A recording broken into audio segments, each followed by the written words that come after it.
तो आज रामनगरी अयोध्या में दीपावली जैसा महोत्सव हो रहा है। धर्म ध्वज फहरा लिया गया है और प्रधानमंत्री मोदी ने वहां शिरकत की है। फिलहाल सीएम योगी आदित्यनाथ वहां संबोधित कर रहे हैं। इस भव्य राम मंदिर के रूप में है। श्री राम मंदिर पर फहराता यह केसरिया ध्वज धर्म का प्रतीक है, मर्यादा का प्रतीक है, सत्य, न्याय और राष्ट्र धर्म का भी प्रतीक है।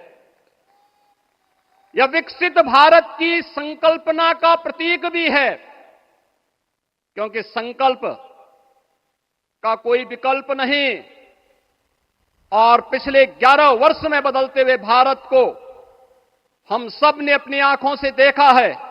एक नया भारत का दर्शन हम कर रहे हैं, जहां पे विरासत और विकास का एक बेहतर समन्वय इसे एक नई ऊंचाई की ओर प्रदान कर रहा है।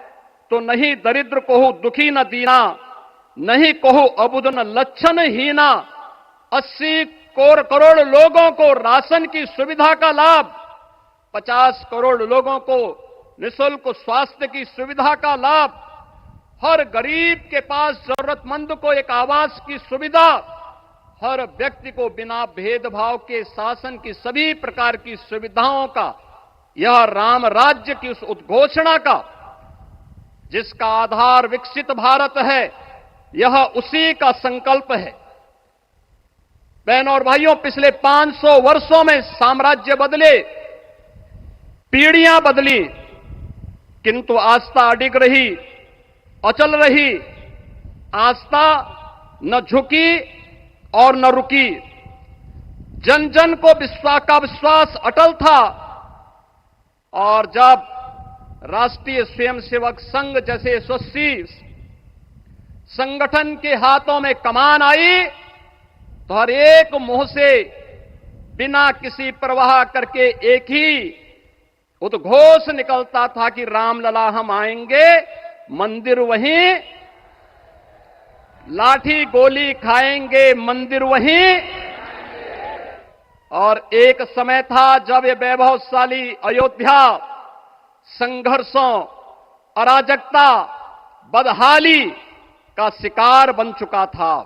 लेकिन आदरणीय प्रधानमंत्री जी के मार्गदर्शन और नेतृत्व में आज अयोध्या उत्सवों की एक वैश्विक राजधानी बन रही है।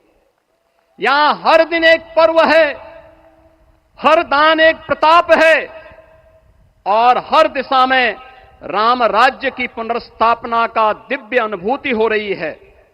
आज श्री राम लला की यह पावन नगरी आस्था और आधुनिकता की, आस्था एवं अर्थव्यवस्था के एक नए युग में प्रवेश कर चुकी है। बेहतर कनेक्टिविटी है। यहां पर धर्मपथ, रामपथ, भक्तिपथ, पंचकोसी और 14 कोसी परिक्रमा के साथ साथ 84 कोसी की परिक्रमा श्रद्धालु और भक्तों को एक नए मार्ग और आस्था को एक नया सम्मान प्रदान कर रही है।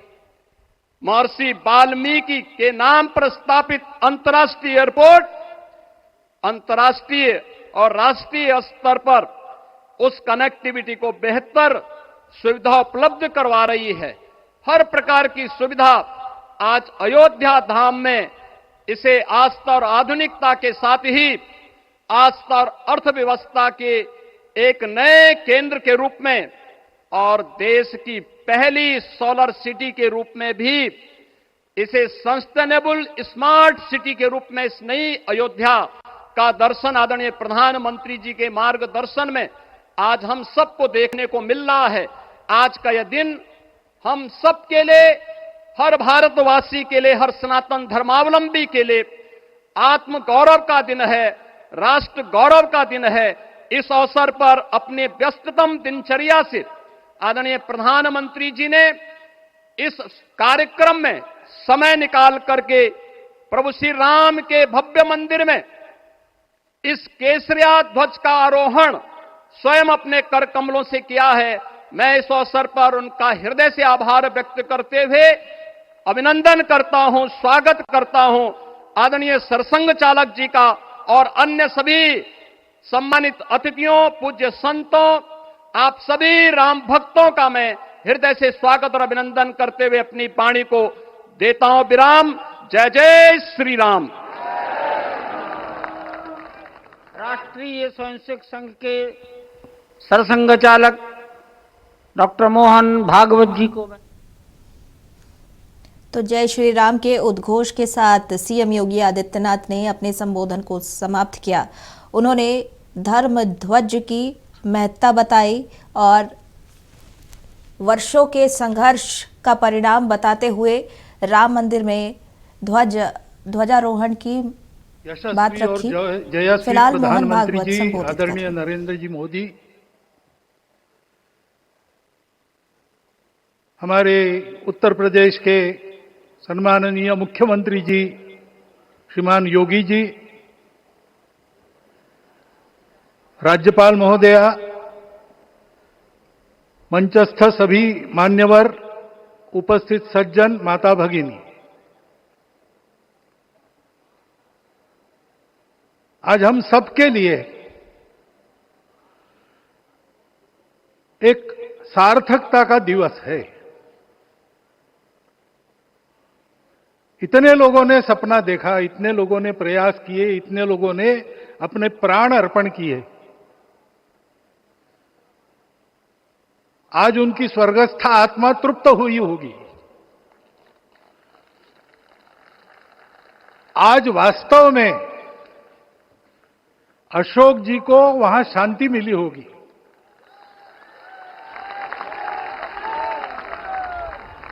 महंत रामचंद्र दास जी महाराज, श्रीमान दालमिया जी, कितने संत, कितने गृहस्थ, कितने विद्यार्थी, उन्होंने अपना प्राणार्पण किया, अपना पसीना बहाया। जो पीछे रहे वो भी रोज ये इच्छा मन में व्यक्त करते रहे कि मंदिर बनेगा बनेगा, बन गया। और आज उस मंदिर निर्माण की शास्त्रीय प्रक्रिया पूर्ण हो गई, ध्वजारोहण हो गया।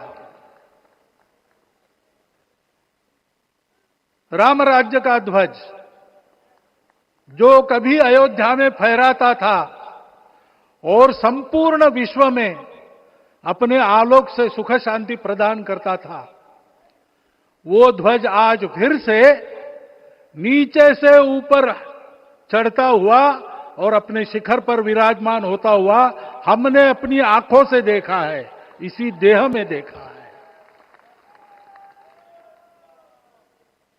ध्वज प्रतीक होता है। इतना ऊंचा ध्वज चढ़ाना कितना समय लगा आप जानते हैं। मंदिर बनने में भी समय लगा। 500 साल छोड़े तो भी 30 साल तो लगे ही। उस मंदिर के रूप में हमने कुछ तत्वों को ऊपर पहुंचाया है।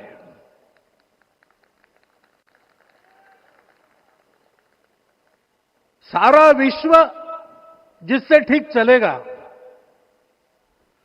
अपने व्यक्तिगत जीवन, पारिवारिक जीवन से लेकर तो सृष्टि जीवन तक सबका जीवन जिससे ठीक चलेगा, वो धर्म, उस धर्म का प्रतीक भगवा रंग, वह इस ध्वज का रंग है। ये धर्म ध्वज है। इस धर्म ध्वज पर रघुकुल का प्रतीक कोविदार वृक्ष है। वैसे रूप देखा जाए तो कचनार जैसे लगता है। और जो खोजी लोग हैं वो खोज कर कह रहे हैं कि मंदार और पारिजात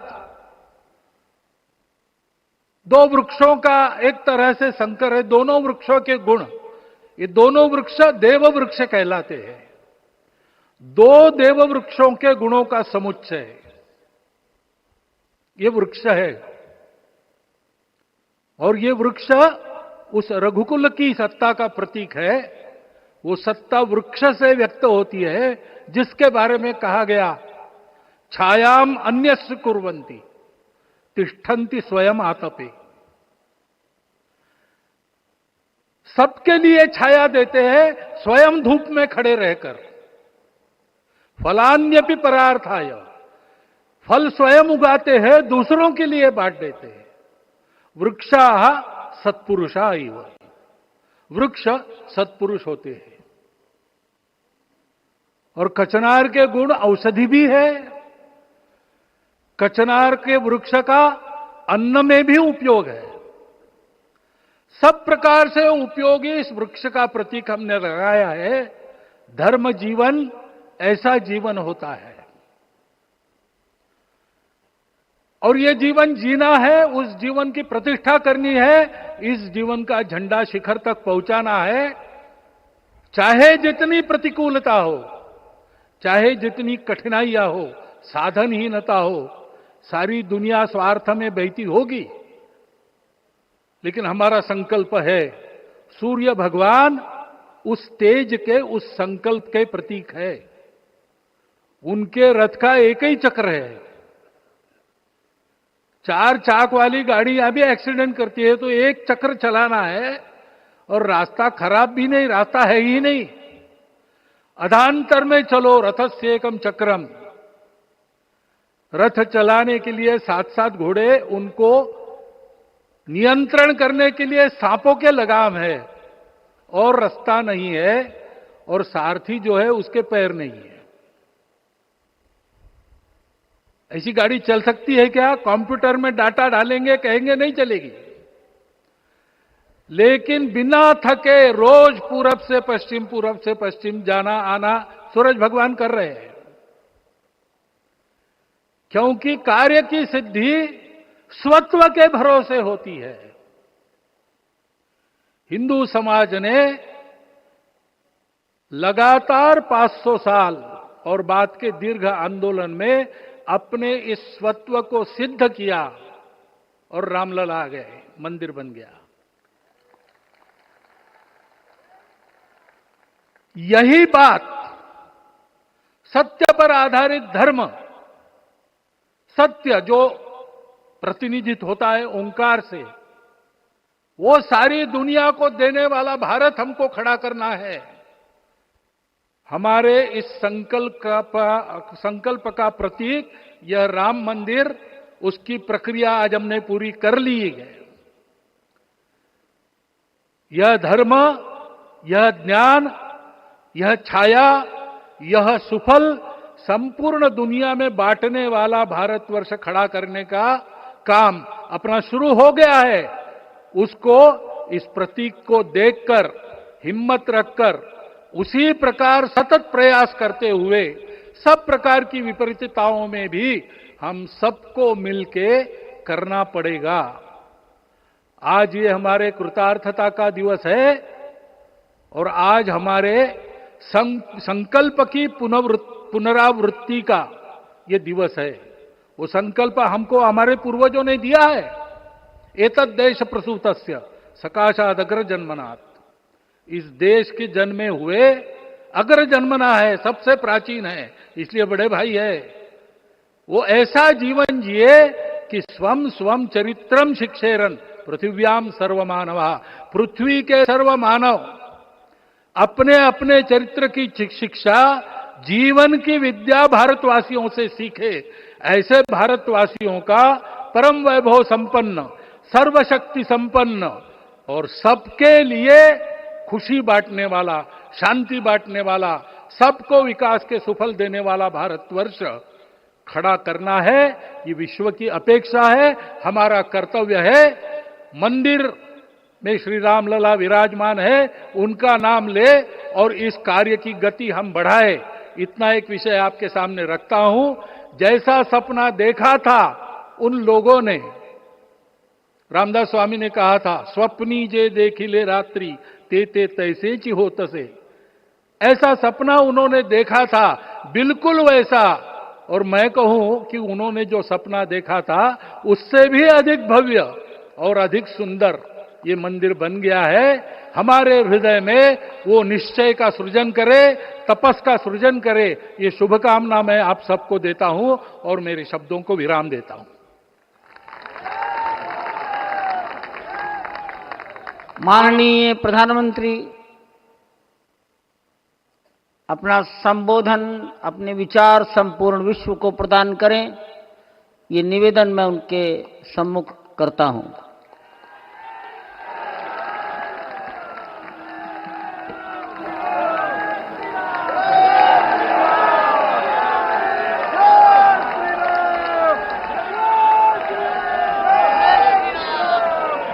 सियावर रामचंद्र की, सियावर रामचंद्र की जय सिया राम।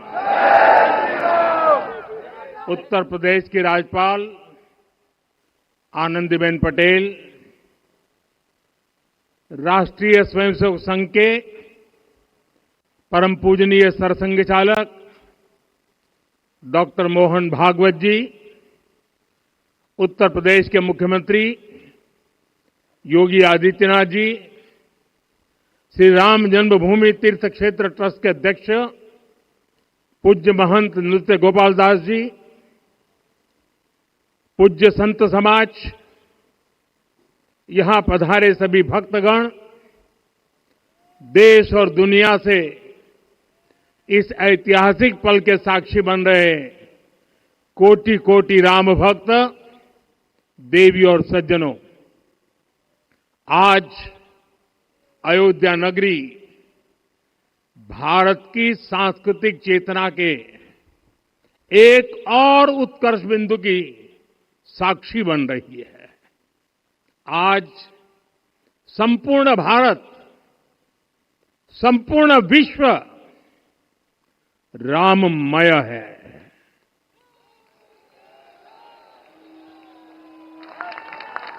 हर राम भक्त के हृदय में अद्वितीय संतोष है, असीम कृतज्ञता है, अपार अलौकिक आनंद है।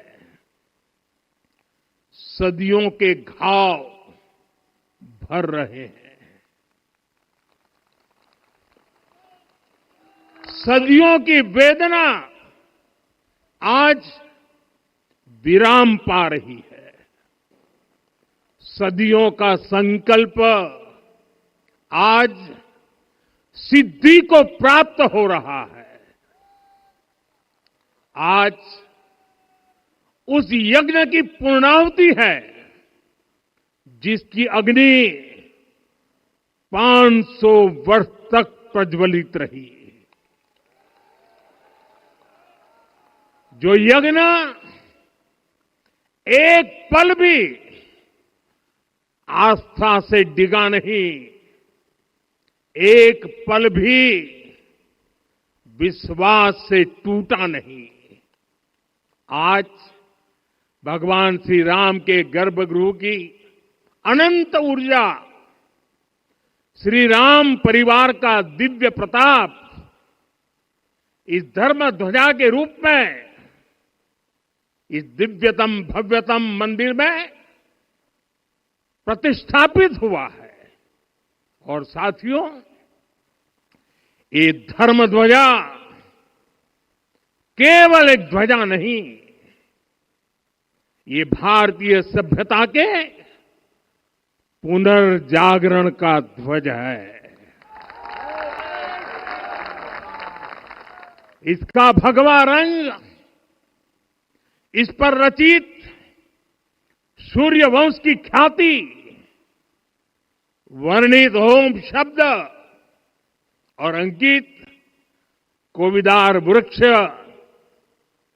राम राज्य की कीर्ति को प्रतिरूपित करता है।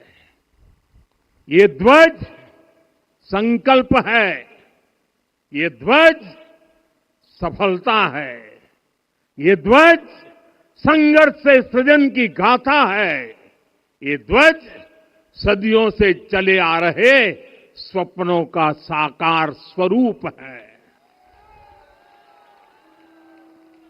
ये ध्वज संतों की साधना और समाज की सहभागिता की सार्थक परिणति है। साथियों, आने वाली सदियों और सहस्त्र शताब्दियों तक ये धर्म ध्वज प्रभु राम के आदर्शों और सिद्धांतों का उद्घोष करेगा। ये धर्म ध्वज आह्वान करेगा, सत्यमेव जयते नानृतम, यानी जीत सत्य की ही होती है, असत्य की नहीं। ये धर्म ध्वज उद्घोष करेगा, सत्यम एक पदम ब्रह्म सत्य धर्म प्रतिष्ठित, अर्थात सत्य ही ब्रह्म का स्वरूप है, सत्य में ही धर्म स्थापित है। ये धर्म ध्वज प्रेरणा बनेगा, प्राण जाए पर वचन न जाहि, अर्थात जो कहा जाए वही किया जाए। ये धर्म ध्वज संदेश देगा, कर्म प्रधान विश्व रची राखा, अर्थात विश्व में कर्म और कर्तव्य की प्रधानता हो। ये धर्म ध्वज कामना करेगा, बैर न विग्रह आस न त्रासा, सुखमय ताही सदा सब आशा, यानी भेदभाव पीड़ा परेशानी से मुक्ति, समाज में शांति और सुख हो। ये धर्म ध्वज हमें संकल्पित करेगा, नहीं दरिद्र को दुखी न दीना, यानी हम ऐसा समाज बनाएं जहां गरीबी न हो, कोई दुखी या लाचार न हो।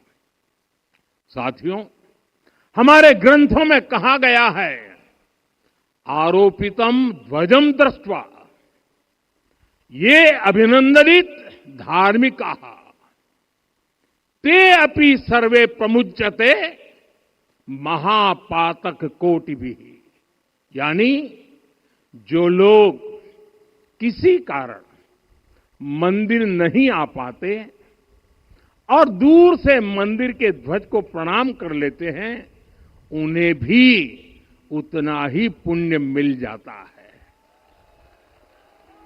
साथियों, ये धर्म ध्वज भी इस मंदिर के ध्येय का प्रतीक है। ये ध्वज दूर से ही राम लला की जन्मभूमि के दर्शन कराएगा और युगों युगों तक प्रभु श्री राम के आदेशों और प्रेरणाओं को मानव मात्र तक पहुंचाएगा। साथियों, मैं संपूर्ण विश्व के करोड़ों राम भक्तों को इस अविस्मरणीय क्षण की, इस अद्वितीय अवसर की हार्दिक शुभकामनाएं देता हूं। मैं आज उन सभी भक्तों को भी प्रणाम करता हूं, हर उस दानवीर का भी आभार व्यक्त करता हूं जिसने राम मंदिर निर्माण के लिए अपना सहयोग दिया। मैं राम मंदिर के निर्माण से जुड़े हर श्रमवीर, हर कारीगर, हर योजनाकार, हर वास्तुकार, सभी का अभिनंदन करता हूं। साथियों, अयोध्या वह भूमि है जहां आदर्श आचरण में बदलते हैं। यही वह नगरी है जहां श्री श्री राम ने अपना जीवन पथ शुरू किया था। इसी अयोध्या ने संसार को बताया कि एक व्यक्ति कैसे समाज की शक्ति से, उसके संस्कारों से पुरुषोत्तम बनता है। जब श्री राम अयोध्या से वनवास को गए तो वे युवराज राम थे, लेकिन जब लौटे तो मर्यादा पुरुषोत्तम बनकर के आए और उनके मर्यादा पुरुषोत्तम बनने में महर्षि वशिष्ठ का ज्ञान, महर्षि विश्वामित्र की दीक्षा, महर्षि अगस्त्य का मार्गदर्शन, निषाद राज की मित्रता, मां शबरी की ममता, भक्त हनुमान का समर्पण, इन सब की अनगिनत ऐसे लोगों की महत्वपूर्ण भूमिका रही है। साथियों, विकसित भारत बनाने के लिए भी समाज की इसी सामूहिक शक्ति की आवश्यकता है। मुझे बहुत खुशी है कि राम मंदिर का दिव्य प्रांगण भारत के सामूहिक सामर्थ्य की भी चेतना स्थली बन रहा है। यहां 7 मंदिर बने हैं। यहां माता शबरी का मंदिर बना है, जो जनजातीय समाज के प्रेम भाव और आतिथ्य परंपरा की प्रतिमूर्ति है। यहां निषादराज का मंदिर बना है। ये उस मित्रता का साक्षी है जो साधन नहीं, साध्य को, उसकी भावना को पूजती है। यहां एक ही स्थान पर माता अहिल्या है, महर्षि वाल्मीकि है, महर्षि वशिष्ठ है, महर्षि विश्वामित्र है, महर्षि अगस्त्य है और संत तुलसीदास है। रामलला के साथ साथ इन सभी ऋषियों के दर्शन भी यहीं पर होते हैं। यहां जटायु जी और गिलहरी की मूर्तियां भी हैं, जो बड़े संकल्पों की सिद्धि के लिए हर छोटे से छोटे प्रयास के महत्व को दिखाती है। मैं आज हर देशवासी से कहूंगा कि वो जब भी राम मंदिर आए तो सप्त मंदिर के दर्शन भी अवश्य करें। ये मंदिर हमारी आस्था के साथ साथ मित्रता, कर्तव्य और सामाजिक सद्भाव के मूल्यों को भी शक्ति देते हैं। साथियों, हम सब जानते हैं, हमारे राम भेद से नहीं, भाव से जुड़ते हैं। उनके लिए व्यक्ति का कुल नहीं, उसकी भक्ति महत्वपूर्ण है। उन्हें वंश नहीं, मूल्य प्रिय है। उन्हें शक्ति नहीं, सहयोग महान लगता है। आज हम भी उसी भावना से आगे बढ़ रहे हैं। पिछले 11 वर्षों में महिला, दलित, पिछड़े, अति पिछड़े, आदिवासी, वंचित, किसान, श्रमिक, युवा, हर वर्ग को विकास के केंद्र में रखा गया है। जब देश का हर व्यक्ति, हर वर्ग, हर क्षेत्र सशक्त होगा, तब संकल्प की सिद्धि में सबका प्रयास लगेगा और सबके प्रयास से ही 2047 जब देश आजादी के 100 साल मनाएगा, हमें 2047 तक विकसित भारत का निर्माण करना ही होगा। साथियों, रामलला की प्राण प्रतिष्ठा के ऐतिहासिक अवसर पर मैंने राम से राष्ट्र के संकल्प की चर्चा की थी। मैंने कहा था कि हमें आने वाले 1000 वर्षों के लिए भारत की नींव मजबूत करनी है। हमें याद रखना है, जो सिर्फ वर्तमान का सोचते हैं वो आने वाली पीढ़ियों के साथ अन्याय करते हैं। हमें वर्तमान के साथ साथ भावी पीढ़ियों के बारे में भी सोचना है, क्योंकि हम जब नहीं थे ये देश तब भी था। जब हम नहीं रहेंगे ये देश तब भी रहेगा। हम एक जीवंत समाज है, हमें दूरदृष्टि के साथ ही काम करना होगा। हमें आने वाले दशकों, आने वाली सदियों को ध्यान में रखना ही होगा। और साथियों, इसके लिए भी हमें प्रभु राम से सीखना होगा। हमें उनके व्यक्तित्व को समझना होगा, हमें उनके व्यवहार को आत्मसात करना होगा। हमें याद रखना होगा, राम यानी आदर्श, राम यानी मर्यादा, राम यानी जीवन का सर्वोच्च चरित्र, राम यानी सत्य और पराक्रम का संगम। दिव्य गुणे शक्र समो रामः सत्य पराक्रमः।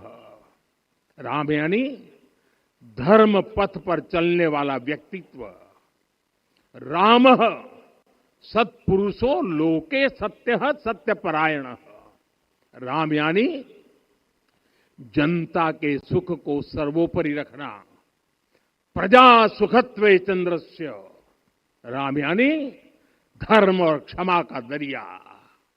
वसुधाया क्षमा गुणे है।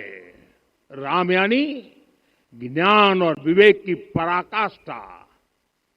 बुद्धया बृहस्पते तुल्य। राम यानी कोमलता में दृढ़ता। मृदु पूर्वज भाषते। राम यानी कृतज्ञता का सर्वोच्च उदाहरण। कदाचन नोपकारेण कृति नैकेन तुष्यति। राम यानी श्रेष्ठ संगति का चयन। शीला वृद्धे ज्ञान वृद्धे वयोवृद्धे च सज्जनै। राम यानी विनम्रता में महाबल। वीर्यवान च वीर्येण महता स्वेन विस्मितः। राम यानी सत्य का अडिग संकल्प। न च अनुत्र कथो विद्वान। राम यानी जागरूक, अनुशासित और निष्कपट मन। निस्तिंद्र अपम्रत च स्वदोष परदोषवित। साथियों, राम सिर्फ एक व्यक्ति नहीं, राम एक मूल्य है, एक मर्यादा है, एक दिशा है। अगर भारत को साल 2047 तक विकसित बनाना है, अगर समाज को सामर्थ्यवान बनाना है, तो हमें अपने भीतर राम को जगाना होगा। हमें अपने भीतर के राम की प्राण प्रतिष्ठा करनी होगी। और इस संकल्प के लिए आज से बेहतर दिन और क्या हो सकता है। साथियों, 25 नवंबर का यह ऐतिहासिक दिन अपनी विरासत पर गर्व का एक और अद्भुत क्षण लेकर आया है। इसकी वजह है धर्म ध्वजा पर अंकित कोविदार वृक्ष। ये कोविदार वृक्ष इस बात का उदाहरण है कि जब हम अपनी जड़ों से कट जाते हैं तो हमारा वैभव इतिहास के पन्नों में दब जाता है। साथियों, जब भरत अपनी सेना के साथ चित्रकूट पहुंचे तो लक्ष्मण ने दूर से ही अयोध्या की सेना को पहचान लिया। ये कैसे हुआ, इसका वर्णन वाल्मीकि जी ने किया है। और वाल्मीकि जी ने क्या वर्णन किया है? उन्होंने कहा है, विराजित उद्गत स्कंधम कोविदार ध्वजः रथे। लक्ष्मण कहते हैं, राम, सामने जो तेजस्वी प्रकाश में विशाल वृक्ष जैसा ध्वज दिखाई दे रहा है, वही अयोध्या की सेना का ध्वज है। उस पर कोविदार का शुभ चिन्ह अंकित है। साथियों, आज जब राम मंदिर के प्रांगण में कोविदार फिर से प्रतिष्ठित हो रहा है, यह केवल एक वृक्ष की वापसी नहीं है, यह हमारी स्मृति की वापसी है, हमारी अस्मिता का पुनर्जागरण है, हमारी स्वाभिमानी सभ्यता का पुनः उद्घोष है। कोविदार वृक्ष हमें याद दिलाता है कि जब हम अपनी पहचान भूलते हैं तो हम स्वयं को खो देते हैं, और जब पहचान लौटती है तो राष्ट्र का आत्मविश्वास भी लौट आता है। और इसलिए मैं कहता हूं, देश को आगे बढ़ना है तो अपनी विरासत पर गर्व करना होगा। साथियों, अपनी विरासत पर गर्व के साथ साथ एक और बात भी महत्वपूर्ण है, और वो है गुलामी की मानसिकता से पूरी तरह मुक्ति। आज से 190 साल पहले 190 साल पहले साल 1835 में 1835 में मैकाले नाम के एक अंग्रेज ने भारत को अपनी जड़ों से उखाड़ने के बीज बोए थे। मैकाले ने भारत में मानसिक गुलामी की नींव रखी थी। 10 साल बाद यानी 2035 में उस अपवित्र घटना को 200 वर्ष पूरे हो रहे हैं। कुछ दिन पहले मैंने एक कार्यक्रम में आग्रह किया था कि हमें आने वाले 10 वर्षों तक उस 10 वर्षों का लक्ष्य लेकर चलना है कि भारत को गुलामी की मानसिकता से मुक्त करके रहेंगे। साथियों, सबसे बड़ा दुर्भाग्य यह है कि मैकाले ने जो कुछ सोचा था उसका प्रभाव कहीं व्यापक हुआ। हमें आजादी मिली, लेकिन हीन भावना से मुक्ति नहीं मिली। हमारे यहां एक विकार आ गया कि विदेश की हर चीज, हर व्यवस्था अच्छी है और जो हमारी अपनी चीजें हैं उनमें खोट ही खोट है। साथियों, गुलामी की यही मानसिकता है जिसने लगातार यह स्थापित किया। हमने विदेशों से लोकतंत्र लिया। कहा गया कि हमारा संविधान भी विदेश से प्रेरित है, जबकि सच ये है कि भारत लोकतंत्र की जननी है, मदर ऑफ डेमोक्रेसी है। लोकतंत्र हमारे डीएनए में है।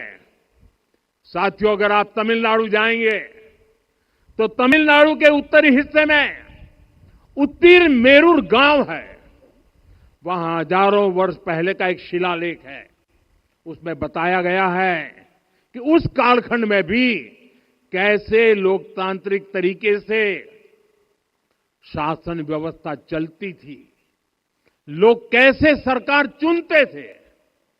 लेकिन हमारे यहां तो मैग्ना कार्टा की प्रशंसा का ही चलन रहा। हमारे यहां भगवान बसवन्ना, उनके अनुभव मंटपा की जानकारी भी सीमित रखी गई। अनुभव मंटपा यानी जहां सामाजिक, धार्मिक और आर्थिक विषयों पर सार्वजनिक बहस होती थी, जहां सामूहिक सहमति से निर्णय लिए जाते थे। लेकिन गुलामी की मानसिकता के कारण इस भारत की कितनी ही पीढ़ियों को इस जानकारी से भी वंचित रखा गया। साथियों, हमारी व्यवस्था के हर कोने में गुलामी की इस मानसिकता ने डेरा डाला हुआ था। अब याद करिए, भारतीय नौसेना का ध्वज सदियों तक उस ध्वज पर ऐसे प्रतीक बने रहे जिनका हमारी सभ्यता, हमारी शक्ति, हमारी विरासत से कोई संबंध नहीं था। अब हमने नौसेना के ध्वज से गुलामी के हर प्रतीक को हटाया है। हमने छत्रपति शिवाजी महाराज की विरासत को स्थापित किया है। और ये सिर्फ एक डिजाइन में बदलाव नहीं हुआ, ये मानसिकता बदलने का क्षण था। ये वो घोषणा थी कि भारत अब अपनी शक्ति अपने प्रतीकों से परिभाषित करेगा, न कि किसी और की विरासत से। और साथियों, यही परिवर्तन आज अयोध्या में भी दिख रहा है। साथियों, ये गुलामी की मानसिकता ही है जिसने इतने वर्षों तक रामत्व को नकारा है। भगवान राम अपने आप में एक वैल्यू सिस्टम है। ओरछा के राजा राम से लेकर रामेश्वरम के भक्त राम तक और शबरी के प्रभु राम से लेकर मिथिला के पाहुन राम जी तक, भारत के हर घर में, हर भारतीय के मन में और भारतवर्ष के हर कण कण में राम है। लेकिन गुलामी की मानसिकता इतनी हावी हो गई कि प्रभु राम को भी काल्पनिक घोषित किया जाने लगा। साथियों, अगर हम ठान ले अगले 10 साल में मानसिक गुलामी से पूरी तरह मुक्ति पा लेंगे, और तब जाकर के ऐसी ज्वाला प्रज्वलित होगी, ऐसा आत्मविश्वास बढ़ेगा कि 2047 तक विकसित भारत का सपना पूरा होने से भारत को कोई रोक नहीं पाएगा।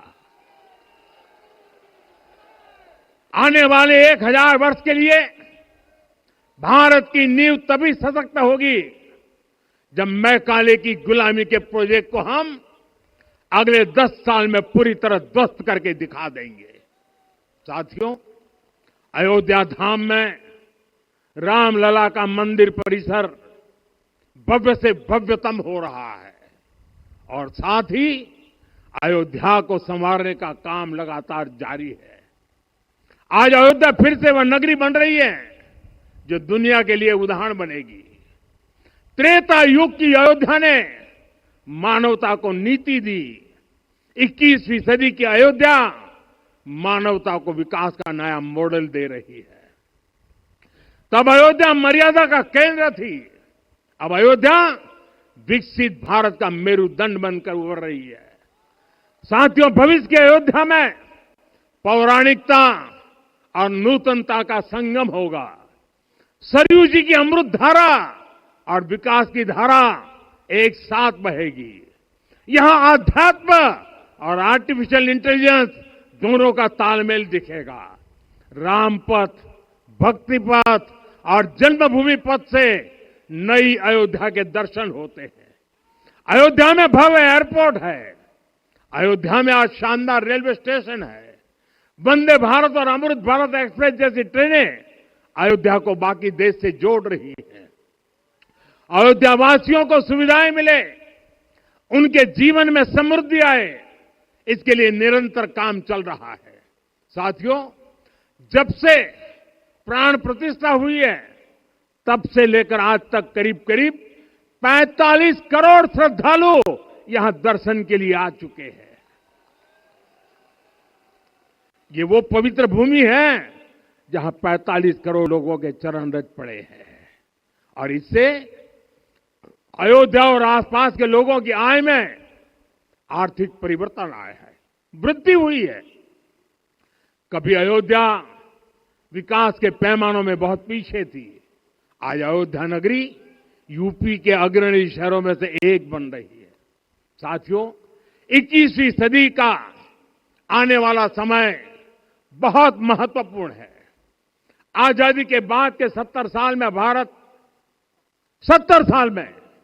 भारत विश्व की 11वीं सबसे बड़ी अर्थव्यवस्था बना। 70 साल में 11वीं।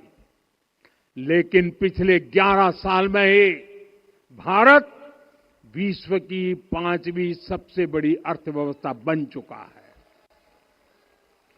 और वो दिन दूर नहीं जब भारत विश्व की तीसरी सबसे बड़ी अर्थव्यवस्था भी बन जाएगा। आने वाला समय नए अवसरों का है, नई संभावनाओं का है और इस अहम कालखंड में भी भगवान राम के विचार ही हमारी प्रेरणा बनेंगे। जब श्री राम के सामने रावण विजय जैसा विशाल लक्ष्य था, तब उन्होंने कहा था, सौरज धीरज ते ही रथ चाका, सत्यशील दृढ़ ध्वज पताका, बल विवेक दम परहित गोरे, क्षमा कृपा समता रजु जोरे। यानी रावण पर विजय पाने के लिए जो रथ चाहिए, शौर्य और धैर्य उसके पहिए हैं, उसकी ध्वजा सत्य और अच्छे आचरण की है, बल विवेक संयम और परोपकार इस रथ के घोड़े हैं। लगाम के रूप में क्षमा दया और समता है जो रथ को सही दिशा में रखते हैं। साथियों, विकसित भारत की यात्रा को गति देने के लिए ऐसा ही रथ चाहिए, ऐसा रथ जिसके पहिए शौर्य और धैर्य हो, यानी चुनौतियों से टकराने का साहस भी हो और परिणाम आने तक दृढ़ता से डटे रहने का धैर्य भी हो। ऐसा रथ जिसकी ध्वजा सत्य और सर्वोच्च आचरण हो, यानी नीति, नियत और नैतिकता से समझौता कभी न हो। ऐसा रथ जिसके घोड़े बल विवेक संयम और परोपकार हो, यानी शक्ति भी हो, बुद्धि भी हो, अनुशासन भी हो और दूसरों के हित का भाव भी हो। ऐसा रथ जिसकी लगाम क्षमा करुणा और संभाव हो, यानी जहां सफलता का अहंकार नहीं और असफलता में भी दूसरों के प्रति सम्मान बना रहे। और इसलिए मैं आदरपूर्वक कहता हूं, ये पल कंधे से कंधा मिलाने का है, ये पल गति बढ़ाने का है। हमें वो भारत बनाना है जो राम राज्य से प्रेरित हो, और ये तभी संभव है जब स्वयं हित से पहले देश हित होगा, जब राष्ट्र हित सर्वोपरि रहेगा। एक बार फिर आप सभी को बहुत बहुत शुभकामनाएं देता हूं। जय सिया राम, जय सिया राम, जय सिया राम।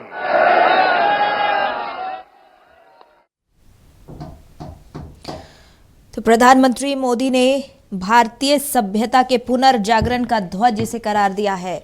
आज देश ही नहीं पूरे विश्व भर में धर्म और आस्था का प्रतीक बन चुका है राम राज्य का ये ध्वज। केसरिया भगवा ध्वज आज राम मंदिर के शिखर पर लहरा रहा है। प्रधानमंत्री मोदी ने इसे फहराया और उन्होंने अपने संबोधन में कहा कि ये ध्वज संकल्प, संघर्ष, सफलता का प्रतीक है। उन्होंने आह्वान किया एक समाज ऐसा बनाने का जिसमें गरीबी ना हो, दुख ना हो। साथ ही सप्त मंदिरों के दर्शन के लिए भी लोगों का आह्वान किया है। उन्होंने राम राज्य की स्थापना के लिए संकल्प और दृढ़ विश्वास पर भी बात कही।